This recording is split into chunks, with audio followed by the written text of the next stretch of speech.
आज से 17 साल पहले जब मैंने अपना करियर स्टार्ट किया तो मेरी पहली सैलरी 5,000 दरहम थी।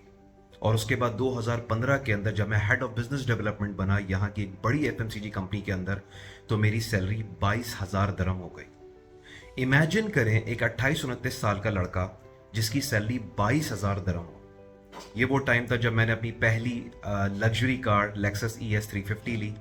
ये वो टाइम था जब मैं दुनिया घूमा, 2 बार स्विट्जरलैंड गया, इटली गया, जर्मनी गया, नेदरलैंड गया और पूरी दुनिया घूमा। One of the reason why I became so successful in such a young age was because I have always worked on my personal development.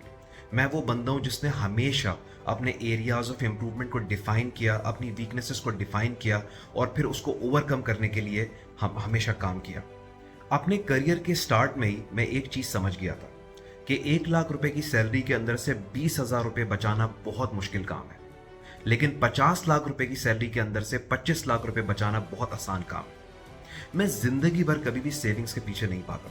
मैंने हमेशा अपनी सैलरी को बढ़ाने के लिए काम किया। उस टाइम पे जब मेरे दोस्त अपनी सेविंग्स वगैरह करके फाइल ले रहे थे, प्लॉट्स ले रहे थे, फ्लैट्स ले रहे थे, मैंने वही पैसा अपनी ग्रूमिंग के अंदर इन्वेस्ट किया। मैंने वही पैसा अपने एक्सपोजर के अंदर इन्वेस्ट किया। मैंने वही पैसा अपने स्किल सेट को इम्प्रूव करने पे यूज़ किया, जिसकी वजह से मुझे अपने करियर के अंदर रेगुलर ग्रोथ मिलती चली गई और मेरी सैलरी बहुत ज़्यादा आगे चली गई।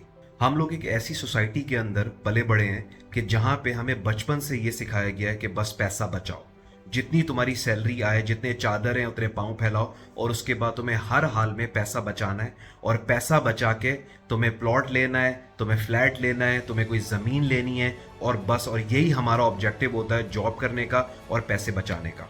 हमें आज तक ये नहीं सिखाया गया कि अपनी पर्सनल डेवलपमेंट के अंदर इन्वेस्ट करने का जो रिटर्न है वो सबसे ज़्यादा होता है। आज जब लोग मुझे अप्रोच करते हैं और मुझसे कहते हैं कि सर दुबई के अंदर इतनी सैलरीज नहीं है, तो मैं सोचता हूँ कि यार मैं इन लोगों को क्या बताऊँ कि दुबई के अंदर दुनिया में सबसे ज़्यादा सैलरीज जो है वो दुबई के अंदर मिलती हैं। और जो सबसे बड़ा डिफरेंस यहाँ पे क्रिएट होता है वो टैक्स रेट का होता है, क्योंकि दुबई की सैलरीज के अंदर बिल्कुल भी टैक्स नहीं है।